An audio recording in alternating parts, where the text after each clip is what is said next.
Okay, this is the easiest way to cook spaghetti bolognese. So we've got 500 grams of mince here, we've got an onion, we've got minced garlic, we've got a Dolmio bolognese pasta sauce, just basic. We need salt for the water, parmesan to finish it off, and I like to use tubular spaghetti. It's similar to the old Italian way to cook, which is the way I was taught how to cook. So it's the easiest thing is to, you just want to rip up the onion, nothing too fancy, seal him.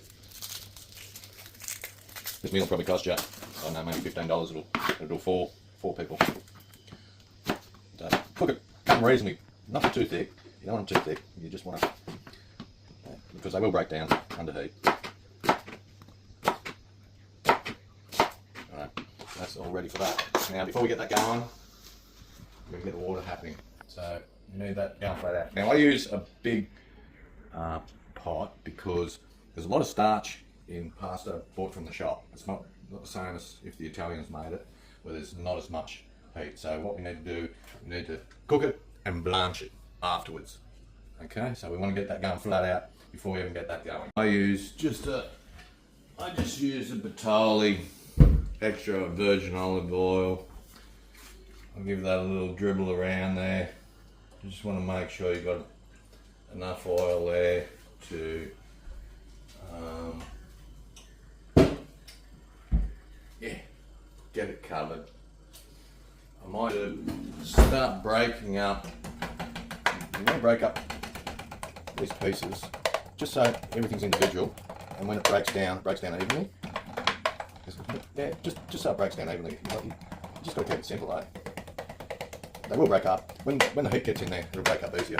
And then, because you've got the olive oil there, just stir it around. Anything that's still remaining, just break it down. Now you want to get a bit of heat in there before you add your garlic. And then once you add your garlic, you just got to let it sit for a couple of minutes. So we'll just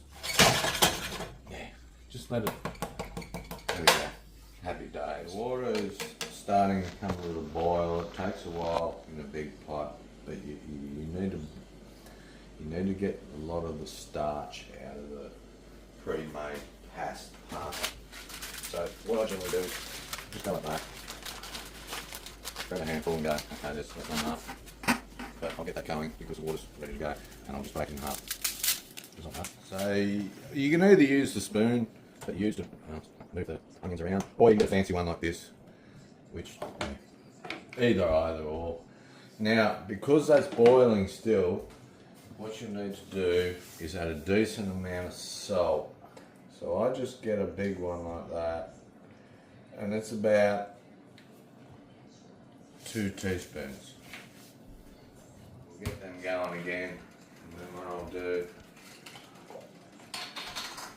I use crushed garlic, always fresh. It goes alright. Doesn't matter which brand you use. Most of them come from the same place. And I'll just spray a little bit around. It will jump around on it. I like to use quite a generous amount. Only for the reason you want that flavour through your meat. And when the heat comes back. So when it comes to the boil and you put the pasta in, 9 minutes. Okay? So you look at the clock, and you need to occasionally stir your pasta. You do not want it sticking. Even if you've got a good quality pot, sometimes the strands stick. So you just give it an occasional stir every couple of minutes, like it is. It's not rocket science. And then you can use the same thing because it's all going to be cooked together. Meaning, what you're cooking in the pot and what you're cooking here, you don't need extra utensils. Meaning it's an easy cook up for the sheet cook and bottle washer. You just want to keep it simple, right? So you just want to sweat them down a little bit more because I haven't turned them off because the water hadn't boiled. But now they're up again. They'll start sweating and the garlic will start popping. But yeah, just keep an eye on it. Like I say, every couple of minutes you just want to stir that to make sure nothing sticks to the bottom pot. Even though nowadays all the stainless steel with pots, not too much. So we've got a little bit of zing on all the onions. Happy days, right? It's time to add the meat. add the meat. Now, we've got 500 grams here. You just want to throw it on top. You just need to break it down big time. So you just already break it down big time. Now, because there is some moisture in the meat, you want to let it blend with all the flavours that are already there. It's a little bit crunchy, that bit. You just want to blend it with everything. So you sort of scratch the pan, sorry. And you're blending all them flavours within the onions and that into the meat. Now, because we can't put it on the big plate yet, because the star of the show is on, we need to add some water. So I generally add about half a cup or thereabouts, depending on how much mince is there. Because what you want to do is get all the flavours off the bottom of the pan. So that was not quite all of what we had. I add a half a cup.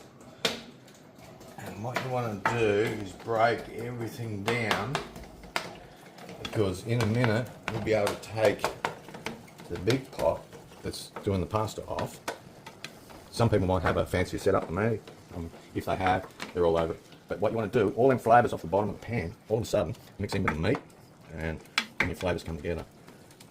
So we'll just give that a little shake and just let it sit for a minute. And what that'll do, then all the flavours will go into the mince. They're off the bottom of the pan, all the garlic and a bit of olive oil, and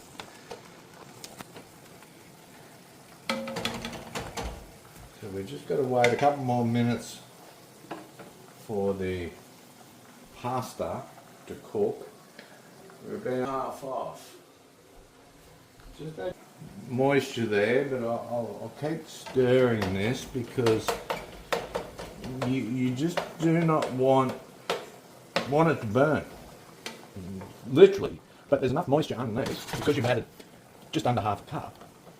All of a sudden, there's enough moisture there for it to be ticking over. And all the flavours are combining. And you're just breaking up that mince. Sometimes it likes to solidify, and not solidify, sorry, the opposite, congeal. And you just want to keep breaking it up, because you want a nice consistency when you're cooking. It's always about the consistency, that everyone gets the same thing on the plate. So, a fraction more. And let it sit.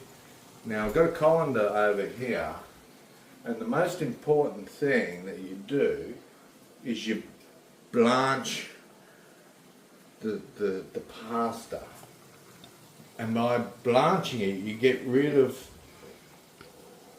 all the products in a mass-produced pasta that they do, which is starch is the main one.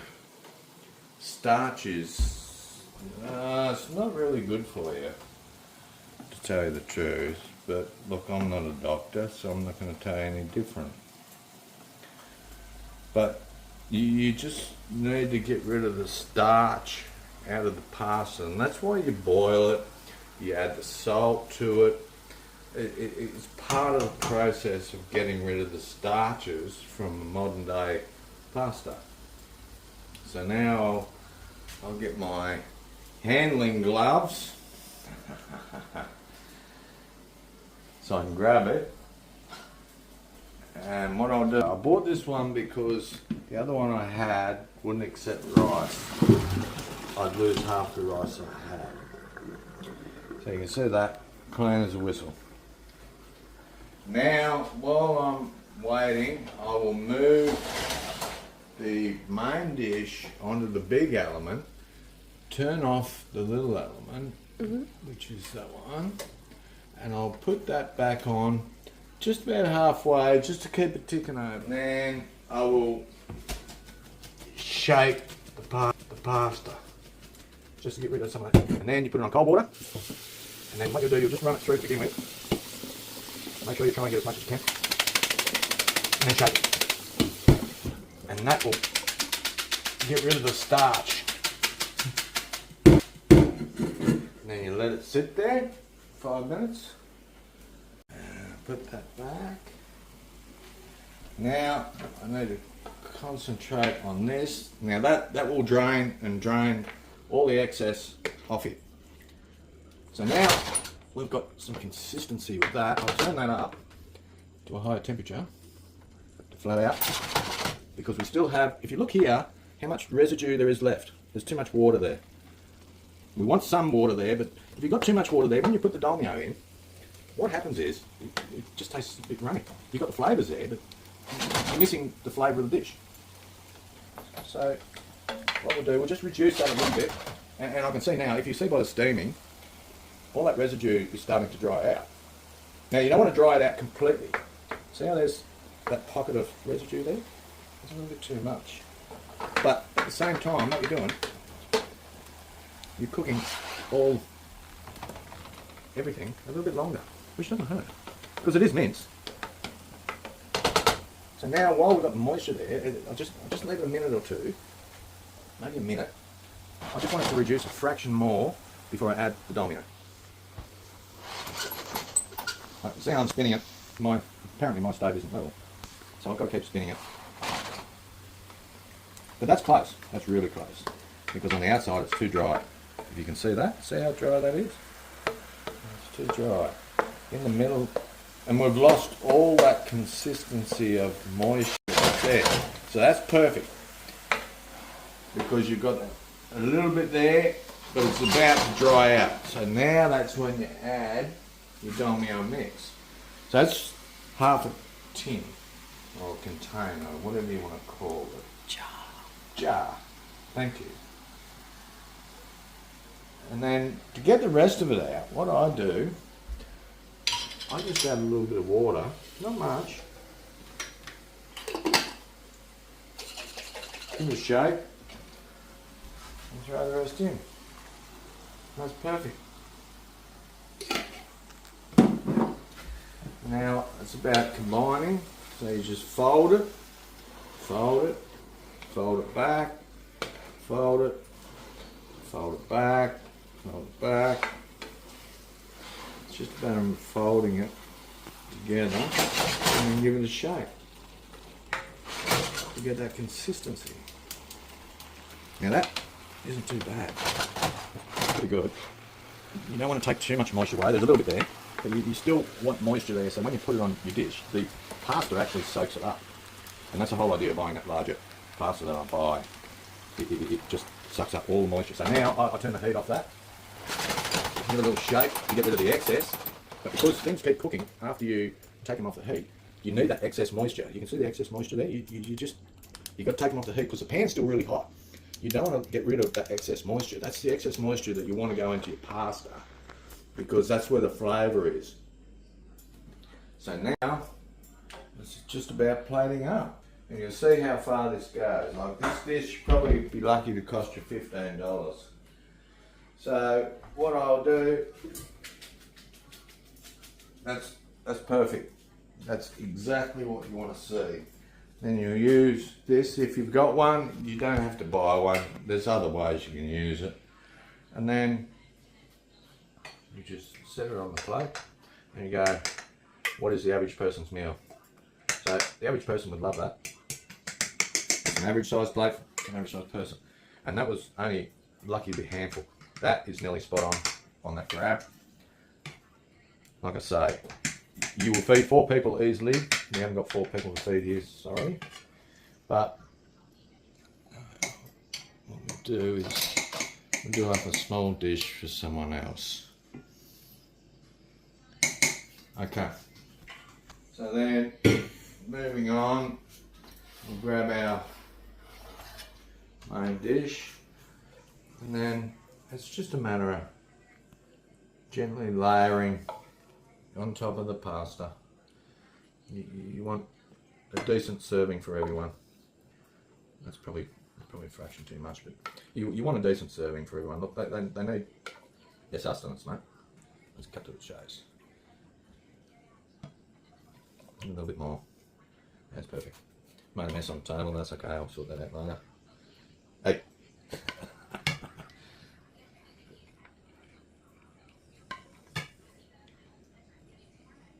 Lovely. It's just, like I said, a meal for four for about $15, mate.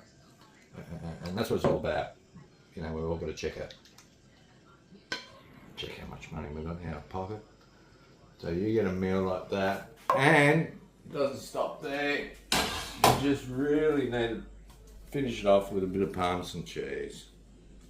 Hey, go that way. But before you do it, because Parmesan gets a bit crunchy sometimes, make sure you give it a good shake beforehand, if it's been in the fridge for a while, and then just give it a shake. That's perfect. Lovely. You don't want to overdo it, you just want that extra flavour there. And yeah, that's spaghetti bolognese 101. Like, I like to keep it simple, and it's got to be fresh, and it's got to be flavourful. So try it out, let me know how you like it.